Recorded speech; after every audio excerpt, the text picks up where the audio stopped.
C'est officiel, la soirée La Sueur, le 22 février, très précisément, toujours au Belouchies. Tout va être mieux, tout simplement.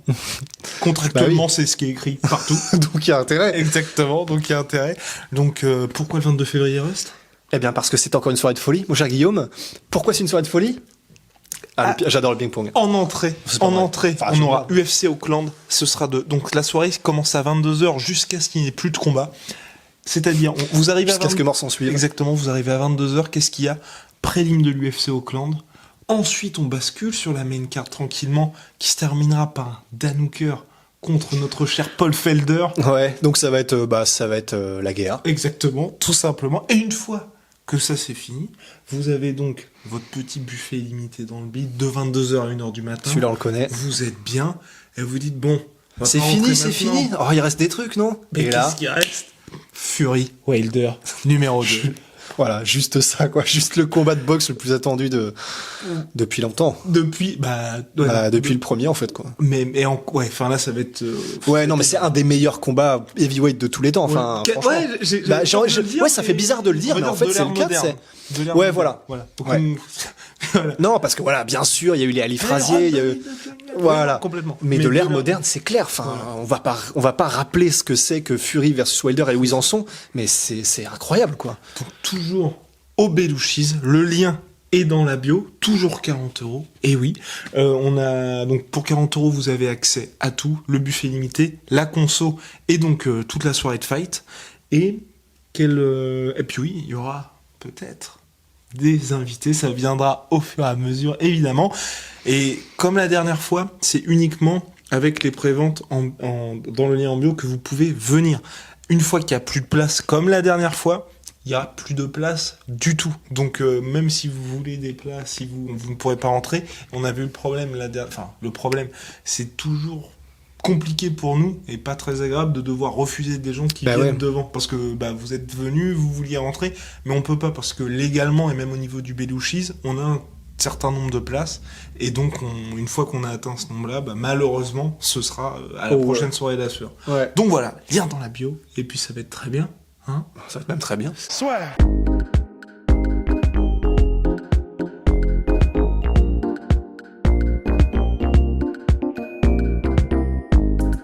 Bonjour à toutes et à tous, bienvenue dans le podcast La Sueur.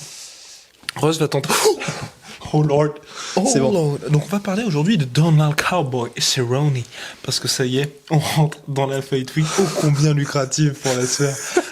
On va milquer ça, mais alors comme des vaches normandes. Comme jamais. C'est des normandes, contraire. Complètement. Il y en a une qui est pour la viande. Bon, bref. En tout cas, on va traire le bordel. C'est sûr. C'est qu'on va s'intéresser à Donald Cowboy Cerrone parce que mine de rien, tout le monde l'enterre, alors que Donald Cowboy Cerrone, c'est quand même une légende de l'UFC et donc du MMA, et que là, avec ce podcast, vous allez vous dire peut-être effectivement qu'il a des chances de l'emporter. Parce que mine de rien, ok, et sur 2 défaites consécutives, on peut aussi dire clairement, je pense que là, en préambule, on peut quand même l'annoncer sans trop se mouiller, mon cher Rust, que c'est vrai que Donald Cerrone, aujourd'hui, il est plus sur, on va dire, dans son prime. Ouais, c'est vrai. Après, il est plus dans son prime. On peut aussi faire l'argument que il a affronté des tueurs là. Alors, en fait, c'est ça. Mais tu sais que, alors justement, je me faisais la réflexion la dernière fois. Il a un record, en fait, un palmarès qui me fait énormément penser au palmarès, par exemple, d'un Randy Couture. C'est-à-dire qu'en fait, c'est un gars.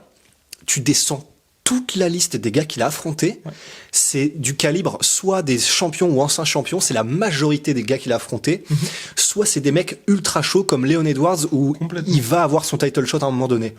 Donc en fait, on se dit oui, il est sur la pente descendante. En réalité, c'est pas si évident parce que c'est pas forcément ses performances qui déclinent, c'est pas l'impression que ça donne, c'est simplement que comme il est très très bon, c'est pas un gatekeeper, c'est un mec qui est toujours à se frotter au meilleur. C'est juste que il a pas ce petit truc en plus qui fait qu'il est champion ou qu'il peut battre les meilleurs des meilleurs. Donc en fait, je suis même pas forcément d'accord sur le fait qu'il est sur le déclin parce que rien ne le montre. Il a un game qui est basé uniquement sur la technique pure et aussi sur l'athlétisme, mais pas autant qu'un McGregor. Donc, on en parlera dans un prochain podcast. Voilà, on le hume là déjà, ce McGregor. Mais donc voilà. Donc en plus de ça, je pense pas que ce soit un mec qui soit sur le déclin forcément, ce qui rend le combat encore plus intéressant. Et on en parlera également dans notre podcast. Moi, quand je disais sur le déclin, c'est surtout cette défaite donc contre Gaethje, moi qui m'a inquiété. Mais on en parlera parce que là, c'est comment finalement Donald Cowboy Cerrone peut l'emporter contre Conor McGregor, parce que oui, il a des armes pour faire des jeux McGregor, et notamment, donc il y a 2 éléments qui ont leur importance. 1, le combat se dispute en 5 rounds. 2, le combat se dispute... Oui. Ah oui, c'est en 5... Mais oui. Oui, c'est en 5 rounds. J'avais même pas fait gaffe. Et ben c'est en 5... Ah oui. Et là aussi, mais ouais. on dit grâce chez la sueur. Et c'est là que ça me fait un petit peu peur. Tu te souviens quand ils avaient fait tout le truc, il faut obligatoirement qu'on mette une ceinture quand t'es un main event d'un événement numéroté pour faire le BMF. Là, il n'y a pas de problème. C'est McGregor. Non, c'est bon, on s'en fout. Allez, y a pas de souci. Ouais. Donc c'est 5 rounds. Ça a son importance. Et aussi, c'est donc en welterweight. Une catégorie dans laquelle, là pour moi, même si les deux sont des habituels lightweight, Cowboy a une, entre guillemets, vraie carrière de welter. Et pendant un moment, on s'était dit, je sais pas ce qu'il fait à chaque fois mon auriculaire. Ah, mais ouais, non, c'est classe. C'est très noble. Très distingué. Mais il a eu une vraie carrière, il a affronté les meilleurs en welter, et pendant un moment, on s'était même dit, juste avant sa victoire donc contre Masvidal, qu'il allait peut-être se mêler à la course au titre. Ouais. Et en plus, donc si on doit comparer à McGregor, je trouve que c'est beaucoup plus un welterweight que McGregor. Déjà au niveau physique, il est plus gros que McGregor. Et ça, c'est vraiment, c'est pas que subjectif. Tous les gens, en fait, les entraîneurs. Non, et même c'est Firas, et il y a un autre gars. Et Georges Saint-Pierre aussi qui disait ça. Donc qui disait en fait, ils ont rencontré les deux, ils ont parlé aux deux, etc. Et en fait, hors Wake Up bien sûr. Et il disait Cerrone est pas beaucoup, mais il est plus gros. Il est vraiment plus massif. C'est un mec qui, quand il fait welterweight, il doit vraiment cutter du poids quand même pour faire welterweight. McGregor, il se réveille le matin, il est à 77 kilos en fait. The famous full belly. Voilà, le famous full belly. Et du coup, Cerrone, en plus, je me souviens parce que j'ai regardé le combat il y a pas longtemps, mais contre Matt Brown, par exemple, il est trop stylé ce prénom, c'est trop stylé à dire. Et contre Matt Brown, il fait presque plus gros que Matt Brown. Et vraiment, j'en rajoute pas. Allez remater le combat. Qui est d'ailleurs disponible gratuitement. Oui, ouais. UFC Brazil. Brazil. Et du coup, allez voir au niveau de la, j'allais dire frame, au niveau du gabarit, il est plus gros, à mon sens, que Matt Brown. Donc, c'est aussi un truc qui peut jouer particulièrement en clinch, et on va en parler, ou au sol d'ailleurs, mais surtout en clinch, c'est que il a vraiment l'air d'être solide et d'être massif quand il est en welterweight, plus que ne le sera, je pense, McGregor. Tout à fait, exactement. Et en plus, par rapport à ça, par rapport au combat précédent, c'est avec McGregor, il peut se baser pour l'instant que sur 2 petits, on va dire, maigres échantillons contre un lightweight habituel qui était aussi Nate Diaz. Le premier, ça s'est mal terminé pour lui. Et le deuxième, s'il l'avait beaucoup mieux, on va dire, manœuvré, ça avait aussi été compliqué parce qu'il s'était imposé par décision majoritaire. Et c'est vrai que le combat est épique contre Nate Diaz, mais c'est vrai que c'était quand même très tendu aussi. Ah, c'était chaud, hein. Non, c'était super chaud. Après, voilà, on le répétera jamais assez, mais c'est vrai que Nate Diaz et Cowboy Cerrone, alors là, c'est des styles, mais radicalement différents. À la limite, la seule chose qu'ils ont en commun, c'est qu'ils sont capables de tenir les 5 rounds sans problème. Mais, ouais. On va voir ce que ça donne. C'est vrai qu'en expérience en welterweight contre un welterweight, je sais, là on parle Nate Diaz, Conor, Donald, deux trois lightweight de métier. Mais voilà, comme on vient de le dire, Cerrone est plus un vrai welterweight. Donc, et il a prouvé aussi qu'il pouvait rester largement au niveau du cardio en welterweight. Il y a aucun problème non plus. Et puis il a affronté vraiment les meilleurs. Et il a affronté les meilleurs. Oui, en plus, il s'est frotté à Masvidal, à Robbie Lawler, il s'est frotté à Matt Brown. Vraiment, au tout meilleur. Donc, il sait ce que c'est. Il sait manœuvrer. Parce que Matt Brown il a gagné quand même, Robbie Lawler aussi. Donc il sait manœuvrer. Il a perdu contre Robbie Lawler. Il a perdu. Ouais, mais c'était une décision. Ah oui, c'était assez chaud. C'était assez chaud. Donc voilà, lui, il a une vraie expérience dans le bassin welterweight. Conor, non. Conor, il a simplement une expérience, on cut plus de poids, comme ce qu'ils font là en fait. Exactement. On cut plus de poids parce que c'est pas pratique et ça nous permet comme ça d'avoir à se concentrer sur le combat. Mais c'est toute l'expérience qu'il a en welterweight contre des gros gabarits. C'est pour ça que on n'en parlera pas, on ne digressera pas. Mais quand on parle de Ousmane, des trucs comme ça, c'est pas réaliste, c'est pas possible. Il est pas bâti pour. Donc voilà, ça c'est pour le gabarit et le fait d'aller en welterweight. Et d'ailleurs, il y a un truc que non, c'est sur Conor, mais je le rajouterai dans le podcast sur Conor. C'est pas fait exprès. Le teasing est insoutenable. Ouais. Bien, maintenant, sportivement, dans le combat. Parce que là, donc, nous avons Donald Cowboy Cerrone qui arrive, qui est déjà enterré de tous. Avant. Qui est quoi ? Enterré. Ah oui. De tous, nous allons parler avant de voir le sol, où là c'est vrai qu'il aura une carte à jouer, debout aussi, parce que dans le Cowboy Cerrone, on a tendance évidemment à parler énormément de Conor McGregor, de ses comptes, du fait que oui, c'est lui le meilleur striker, mais Cerrone, regardez ses derniers combats, et notamment, moi je pense à celui contre Hernandez, où c'était un peu le combat où je vais pas dire qu'il jouait sa carrière, mais il jouait un peu ce côté, est-ce que le Cowboy va rester toujours? C'est ça, Hernandez ça aurait pu être un passage de flambeau. Exactement, c'était je suis le petit jeune, j'arrive pour enterrer Cowboy Cerrone. Il le disait, il y avait tout le trash talk, et finalement Cerrone a montré qu'il était toujours là. Et on l'a vu pareil contre Iaquinta, où il a réussi à déplacer ces mecs-là debout. Cerrone, c'est quand même un très gros client, et surtout, il a énormément d'armes. Ouais, il a énormément d'armes. Alors, de là, comme l'entraîneur de Cowboy Cerrone l'a dit, à dire que il a tellement d'armes d'ailleurs, et quand on parle à Conor qu'il en a qu'une seule, ça devrait, bon, il a pas dit ça devrait être du gâteau, mais il a dit voilà, Conor il a qu'une main gauche. Bon, non, faut pas non plus simplifier, ultra simplifier le truc. Ce qui est vrai en revanche, c'est que, alors pour les gens qui disent que Conor est un meilleur striker que Cowboy, c'est pas si évident en fait. Là où on peut pas ne pas être d'accord, c'est sur le fait qu'en revanche Conor est beaucoup plus efficace en tant que striker. Même si Cowboy a énormément de finish, debout généralement sa spécialité c'est sonner le gars. Et ensuite au sol il le termine. Ça c'est une grosse partie de sa carrière en soumission. Mais debout, au niveau de la variété des techniques, au niveau de ce qu'il sait faire, au niveau de son expérience, de ce qu'il a prouvé qu'il savait faire pour mettre en danger ses adversaires, pour après les mettre tellement dans le mal qu'il peut les soumettre, qu'il peut les mettre au sol ou qu'il peut les finir debout s'il en a envie. Il a démontré une compétence qui est même plus à prouver. Et surtout, il peut mettre KO sur des kicks, des high kicks, il peut mettre KO sur des genoux, il peut mettre KO sur des jabs, on l'a vu avec Edson Barboza, même si c'était un knockdown. Il peut tout faire, il sait tout faire. Et surtout, non seulement c'est un striker d'exception, et surtout, je fais un bruit de gorge, j'espère que ça s'entendra pas. Mais depuis tout à l'heure. Et surtout, il y a un truc qui vraiment, et pour moi, c'est un peu la clé de voûte là de ce qui va se passer. Je ne pense pas, et vous me dites, mais Conor a pas affronté d'aussi bon kicker que Cerrone, je pense, jusqu'à maintenant. José Aldo, oui, mais ça a duré 13 secondes, donc on n'en sait rien. Si ça dure plus de 13 secondes, on va avoir quelque chose de très intéressant. Parce que, alors certes, Conor est ultra bon, et c'est sa spécialité en gestion de distance et in and out. Ça, c'est clair. Et le timing pour savoir quand frapper, c'est peut-être le meilleur. Ouais. C'est peut-être le meilleur qu'on ait vu. Seulement, Cerrone, il sait bien lire les patterns. On l'a vu notamment contre Hernandez. Exactement. En fait, c'est un peu là que j'allais, parce que contre Hernandez, non, c'est parfait, ça fluide, c'est flow, comme ça, là. Et en gros, ce qui est parfait, c'est, à toi, à moi, ça circule bien. Ça, c'était un commentaire dans FIFA, d'ailleurs, big up, exactement, petit frère. Donc, voilà, on drop. Et en gros, contre Hernandez, ce qu'il a fait, c'est comme tu viens de le dire, il a compris comment fonctionnait Hernandez, c'est-à-dire que Hernandez faisait des changements de garde, mais qui avaient pas forcément de sens. C'est pas comme des changements de garde un peu intelligents pour cutter la cage ou pour vraiment surprendre comme Adesanya, etc. C'était des changements de garde un peu secs, un peu sans vraiment d'intention derrière. Et le buste un peu en avant, et agressif, mais très penché. Et le problème, c'est que contre un mec aussi expérimenté que Cowboy, qui a pu lire les patterns, très vite, il a compris que les genoux allaient passer à chaque fois. Il a compris le timing des entrées d'Hernandez.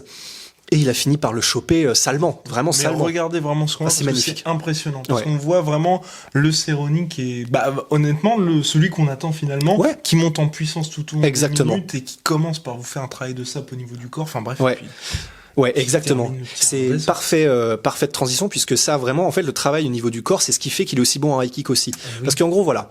Ce qui se passe avec Cerrone, c'est que donc il est très bon kicker, il sait les utiliser, que ce soit du coup en contre quand les mecs entrent, que ce soit même offensivement à la fin de ses combinaisons, parce que ça d'ailleurs, je le place maintenant parce que ça se trouve je vais l'oublier après. Un truc, alors on verra ce qui se passe, mais ce qui est vraiment fort possible parce qu'ils sont très très bons. Je sais que Cowboy n'est plus à Jackson Wink, mais il a été formé là-bas. Un autre mec qui est très connu, c'est Carlos Condit. Et un des plus gros moments, une des plus grosses suées qu'a eu Georges Saint-Pierre dans sa carrière, c'est un kick un peu étrange, un high kick un peu étrange à la fin d'une combinaison en anglaise un peu étrange aussi, en avançant et en shift, si je me souviens bien, avec un high kick qui sortait de nulle part. Et ça, Cerrone sait le faire très bien. Je sais plus dans quel combat il l'a fait, mais en gros, voilà, j'ai maté ça tout à l'heure. Et donc, vraiment, il le fait sans problème. Et il peut surprendre Connor sur des high kicks qui sortent de nulle part, soit en sortie de clinch ou à la fin d'une combinaison anglaise où il a le buste comme ça, un peu comme ils savent très bien le faire à Jackson Wink. Et ça, c'est très dangereux. Il sait parfaitement le faire, Cowboy Cerrone, il est très dangereux. Il l'a montré contre Hernandez aussi. Exactement, et alors voilà. Regardez ce combat. Non, franchement, vraiment, regardez-le, c'est magnifique, hein, contre Hernandez, et aussi contre Matt Brown, parce que il sait faire des combinaisons un peu étranges, qui se finissent par des high kicks, qui sortent de nulle part, etc. Il sait aussi faire les bases, c'est-à-dire, gros middle de port, ce qui fait que à chaque fois qu'il twitch et qu'il commence à faire son mouvement, tu fais parce que tu sais que les côtes flottantes elles vont prendre la batte, et à ce moment-là, soit il te flique un jab et il te met le high kick derrière, donc toi t'es comme ça, t'as le jab qui est machin, donc tu vois plus rien, tu te prends le high kick, ça c'est le KO contre Matt Brown, c'est somptueux. Il y a aussi le magnifique, peut-être un des plus beaux moments dans la cage contre Rick Story. Un jeu vidéo, Tekken. Je sais plus ce qu'il met, mais alors dans le même enchaînement, il fait corps, tête, corps, uppercut. Il y en a 3 à la tête et encore. Et après, il finit sur le high kick parfait. Enfin, c'est juste, c'est beau à tomber, quoi. Et c'est ce moment-là, on s'est dit, pour les welterweight, ça y est, c'est peut-être le, voilà. UFC 202. Où il était sur la carte de McGregor contre Diaz 2.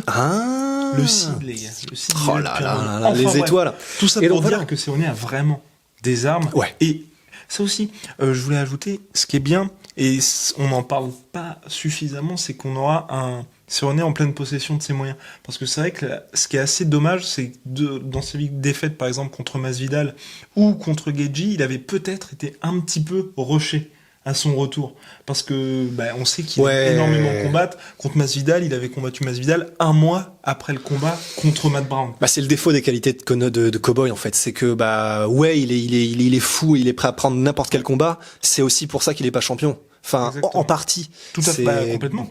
Donc voilà, le problème il est là. En plus là, le combat contre Gaethje, donc c'est Ferguson qui l'a pris avant, c'est ça? Ferguson qui il a pris Ferguson en juin, et je crois que Gaethje 2 mois plus tard, un truc comme ça. Je crois que c'est pas possible. Non mais Ferguson, Gaethje, à 2 mois d'écart, surtout et tu viens de prendre autant de dommages. Non mais tu peux pas. Enfin c'est pas possible. Ouais. Donc il doit engranger un bon billet. Il adore combattre. C'est pas possible. Tu peux pas gérer une carrière comme ça. C'est impossible. Surtout à son âge. Il commence à se faire vieux. Là il commence à enquiller du dommage, et en plus de ça contre des mecs aussi dangereux. Voilà, il y a eu une gestion de carrière. Je sais pas qui est le manager de Cowboy, mais enfin, il a visiblement pas la main mise sur les décisions, parce que sinon il lui aurait dit, si tu veux être champion, fais autrement, de toute quoi. façon, c'est l'UFC, on sait, qui dit à Cowboy, calme-toi un petit peu maintenant. Ouais, voilà, c'est l'UFC qui est obligé de lui dire, quoi. Et là, c'est ce qui est bien pour ce combat-là, c'est qu'on va avoir un Cowboy en pleine possession de ses moyens. Ouais. Il a eu clairement le temps pour justement se reposer, récupérer du KO contre Gaethje, et là on va vraiment avoir entre un McGregor, on en parlera, vous inquiétez pas, qui est lui au top, et un Donald Cowboy Cerrone au top. Et donc ça c'est pour, enfin je suis content dans le sens où on n'aura pas le risque d'avoir un combat comme contre Masvidal ou même comme contre Gaethje, où on va pas dire que c'est perdu d'avance, mais tu sais que c'est mal embarqué, quoi. On va dire s'il encaisse rapidement quelques coups, ça va se terminer en KO. Ouais, et c'est c'est pas le podcast pour en parler, parce que ça c'est un défaut de Cowboy, mais c'est aussi que il peut être superbe, mais quand il a pris l'ascendant, quand il a pas l'ascendant, c'est même pas le même Cowboy, en fait. Ouais. Et ça sera un problème, je pense, contre Conor. Mais voilà, tout ça pour dire qu'il a donc toutes les armes. Il y a aussi un truc qu'on n'a pas évoqué. Le clinch, et même avant le clinch, il y a aussi le fait que en kick et en jeu à distance, il peut aussi vraiment pas surprendre, mais gêner McGregor. Il y a plusieurs séquences dans Nate Diaz Conor 2 où en gros Diaz, avec du volume en type front kick, low kick et tout ça, en fait vraiment il gêne McGregor. McGregor n'arrive pas à s'approcher. Ça dure pas forcément longtemps, parce que McGregor est tellement bon pour trouver les ouvertures qu'à un moment donné, à tes souhaits. Merci. Non, c'était un road. Oh, je me suis vomi dans la bouche. Voilà. Donc c'est rare que ça dure, parce que McGregor est tellement, c'est vrai qu'il a un fight IQ quand même assez élevé, donc il va trouver un angle pour rentrer, il va rentrer, mais tu peux le gêner. Et Cowboy a plus d'armes, et c'est là que c'est intéressant, parce qu'il peut, pour moi aussi, il va y avoir toute cette gestion finalement, on va dire de l'horloge, tout simplement, parce que Cowboy Cerrone, il a un petit peu ce côté diesel, et il va falloir, je pense que il devra attendre le 3e round, or justement les phases au sol, où là il aura peut-être plus d'opportunités, mais les moments un petit peu plus tardifs dans le combat pour justement vraiment pouvoir développer son jeu, et là où McGregor sera un peu moins dangereux, et où c'est là justement qu'il va pouvoir le laisser tenter Le laisser à distance, justement, avec tous ses kicks. Ouais. Après, on a eu une discussion tout à l'heure sur le fait que Conor, oui, il ralentit parce qu'il a pas un énorme cardio, parce que son style ne lui permet pas d'avoir un énorme cardio, parce qu'il est très explosif. Mais là, en fait, on avait un point de désaccord tout à l'heure, parce que, en fait, personnellement, je soutiens que, évidemment, il a un style qui est pas viable pour avoir du cardio et faire la même chose sur 5 rounds à la même vitesse. C'est pas possible. McGregor ne peut physiquement pas, c'est impossible. Il est physiquement pas fait de cette manière. Il a pas les mêmes attributs qu'un Nate Diaz qui est plus, en longueur, en volume, qui est moins explosif et tout ça.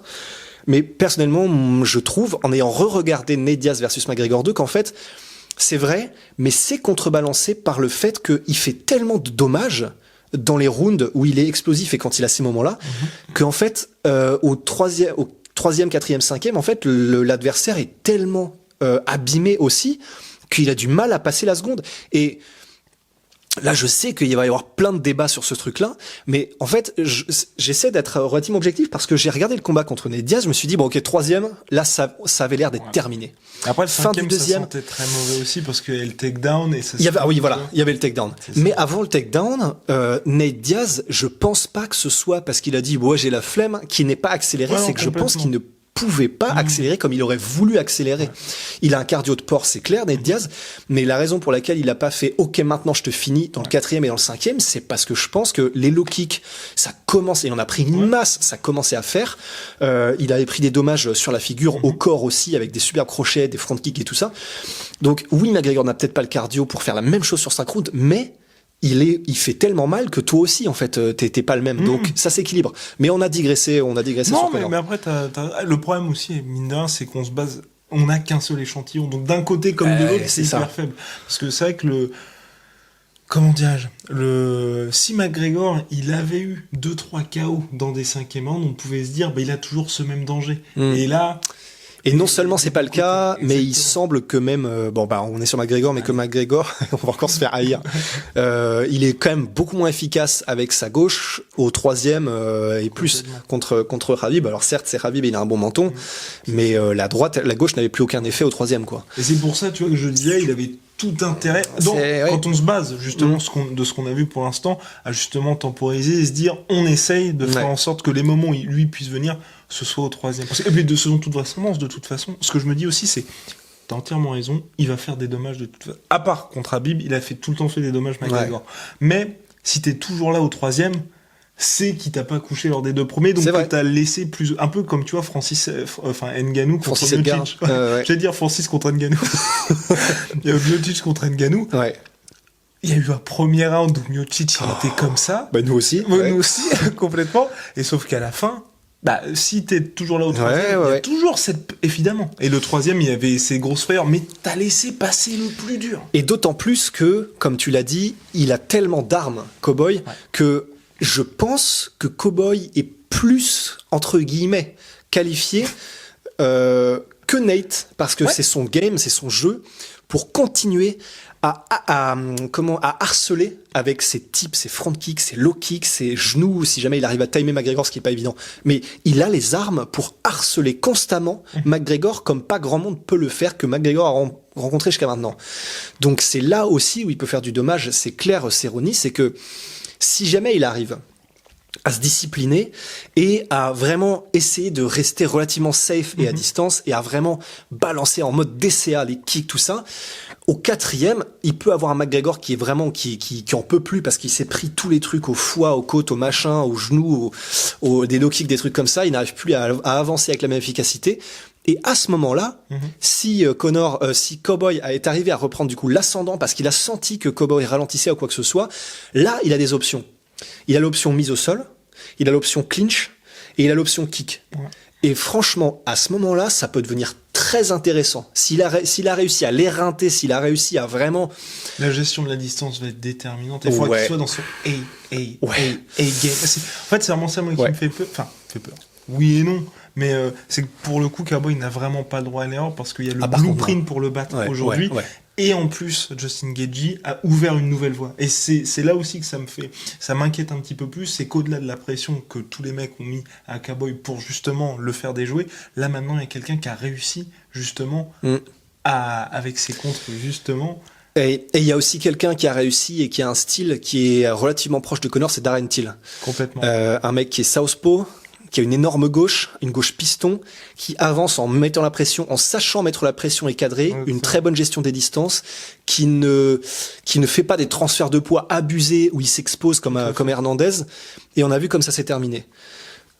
Encore une fois, on est sur une vidéo de Cowboy qui donne les clés. Enfin, qui donne les clés. C'est le prétention de. Mais voilà, voilà ce qu'on pense que peut faire Cowboy pour gagner. Mais voilà, il faut aussi qu'on dise quelles sont les limites de ses forces, parce que voilà, faut pas qu'on soit non plus.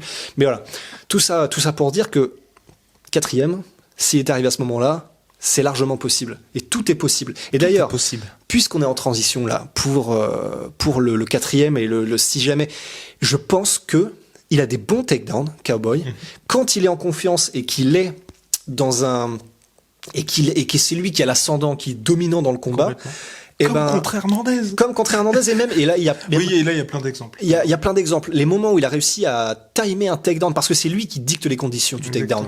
Où il a réussi à timer des magnifiques takedowns quand les mecs sont en step, en avançant, et il les met au sol. Et une fois au sol, Conor est un bon grappleur. On le verra dans la preview de Conor, mais je pense que Cowboy est bien meilleur. Enfin, en tout cas, meilleur, je pense, sûr. Et tellement fluide, il a tellement d'armes, il a tellement démontré que c'était un tueur au sol, que si ça y va, là aussi, je pense que c'est de ce qu'on a vu. De ce qu'on a vu. C'est vrai que Cowboy est tellement aussi là, c'est pas du tout péjoratif, mais opportuniste à chaque fois pour justement saisir les soumissions. Et pour le coup, il a énormément d'options là aussi. Parce qu'il peut vous placer, justement, c'est le contre Mike Perry notamment, qui était incroyable, littéralement. Il peut vous les mettre dans quasiment n'importe quel angle. Et là, pour ce cher Conor McGregor, c'est vrai qu'il devra être extrêmement vigilant. Et c'est pour ça, je pense que il fera quelque chose un peu comme Nate Diaz 2, où même si il arrive par exemple à mettre un knockdown ou quelque chose comme ça, il ne s'aventurera même pas, sauf s'il pense que le gars est cuit. Il dira ok, non, on se relève parce que on va éviter de prendre trop de risques, quoi. Non, complètement.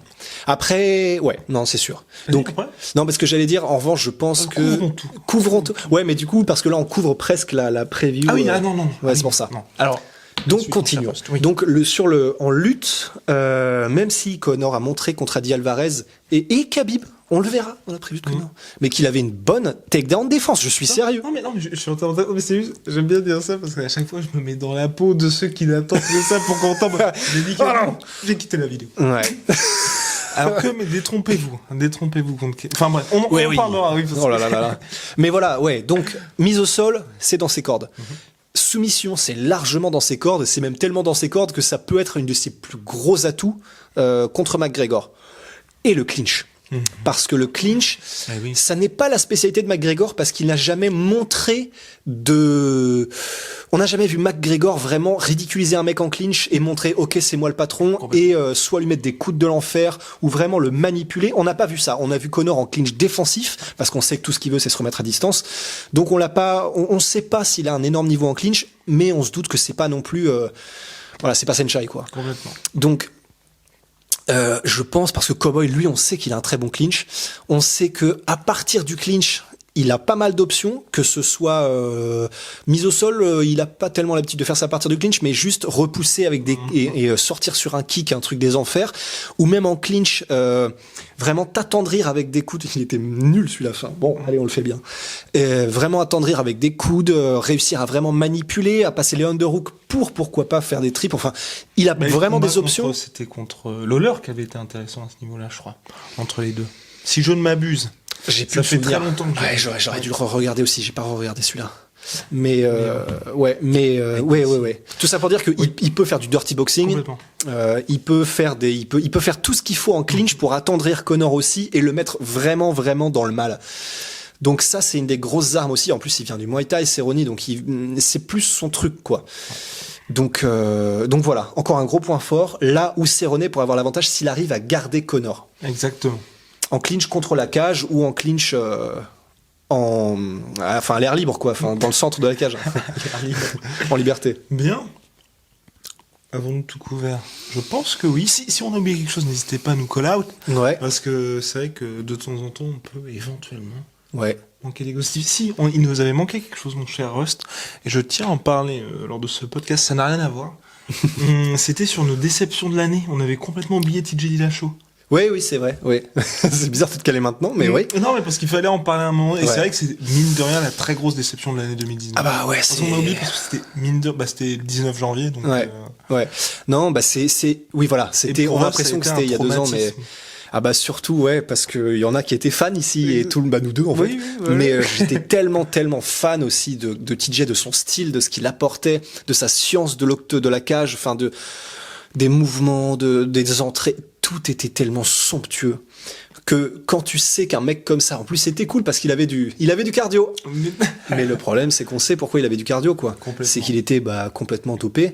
EPO Et en plus. Enfin, EPO, ouais, vraiment le truc, tu te dis, bon le bah. pire, oui, exactement, parce qu'il y a, je vais pas dire, il y a dopé, mais on va dire, quand les mecs font un petit peu preuve d'ingéniosité, on dit, ok, on salue l'effort. Là, c'était quand même pour Ouais. utiliser le truc, Le plus basique, tu sais, enfin, le truc, Exactement. bon, tu sais que tu le vas te running faire gag de enregistrer, quoi. 2005, quoi. Ouais, voilà, c'est trop classique, quoi. Ouais. Et bah, donc, énorme déception parce que, déjà, ça ternit EPO tout. avec l'USADA. En fait, Hamson, il est quand même tombé pour ça, c'était en 2005, je crois. Ouais. Donc, tu utilises un truc qui est vieux de 14 piges, et tu te dis, ça va passer. Ça va passer. Je sais pas, je sais pas. Je sais Après, pas comme si la c'est manière passé. avec laquelle il s'est défendu, c'est que plus ou moins, il se rendait compte qu'il allait dans le mur. Oui, Et il s'est oui. dit, c'était un peu dernier recours, il faut quand Ouais. même que j'arrive à être un peu près performant. Et puis, mineur, on a vu contre Cerudo que, enfin, il y avait un différentiel de puissance, d'énergie. Enfin, la première fois quand il se fait amener, enfin, tu te dis, waouh. Enfin, Ouais.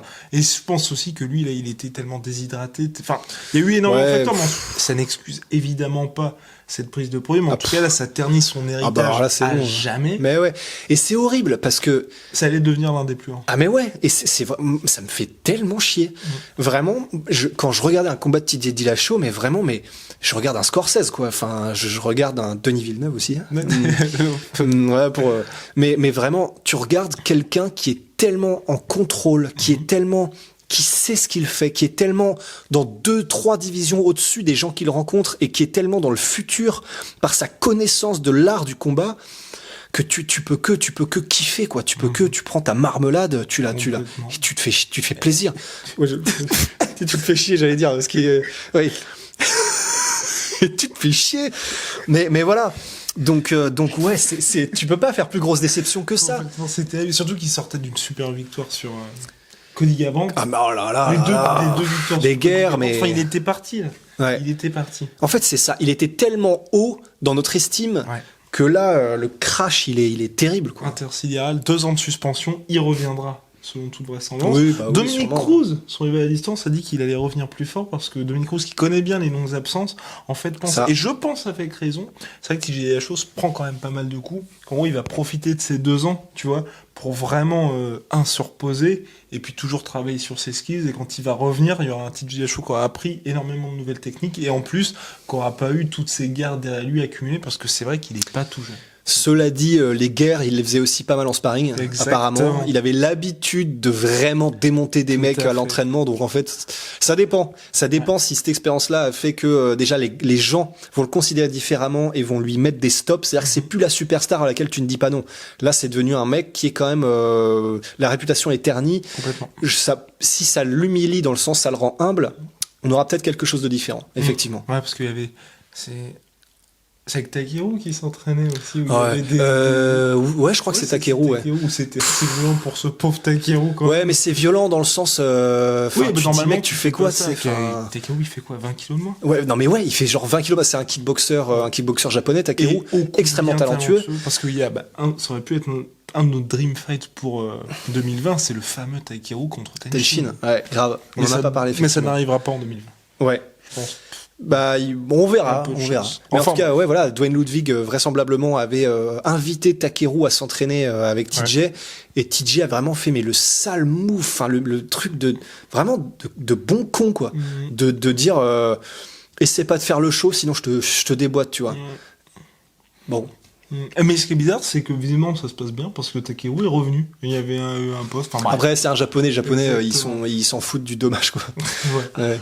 Enfin, voilà, je pense que nous avons été exhaustifs, mon cher Rust. La sueur, my protein. Ma protein. Et voilà. Ouais. En ce moment, c'est les soldes, donc notre réduction de moins 38%, je crois qu'elle est super. En plus, c'est moins 38% en plus de ce qui est en solde. Ouais, c'est presque gratos, quoi. Exactement, avec le code La sueur. Et puis nous avons également toujours Jetronomy. Jetronomy, donc qui sont notre premier sponsor, donc partenaire La Sueur depuis À jamais dans nos cœurs. à jamais dans nos cœurs. Donc savon Made in Marseille. Mon cher Russ, je vous laisse présenter. Ah bah les savons made in Marseille, voilà, on le répète encore une fois, c'est du bio, c'est du artisanal, c'est du local, Oui, c'est du local, C'est donc produit local. des produits locaux. Il y a de tout et alors vraiment, alors oui évidemment c'est notre sponsor. Allez faire juste un tour sur le site simplement pour voir à quel type de savon ils ont parce que les mecs font vraiment un taf de ouf. Ils ont des savons au camphre, On peut pas tout dire. ils On ont des peut pas- savons. On peut pas tout on dire. peut pas On ne dira pas tout. Ouais, On peut pas tout dire. Mais allez voir parce qu'il y a des savons intéressants. Exactement, vous allez Vous allez être voir surpris. et vous allez vous dire sacré La Sueur. En tout cas, là aussi, une offre spéciale pour le Ouais. mois de janvier. C'est un savon offert dès 45 € d'achat.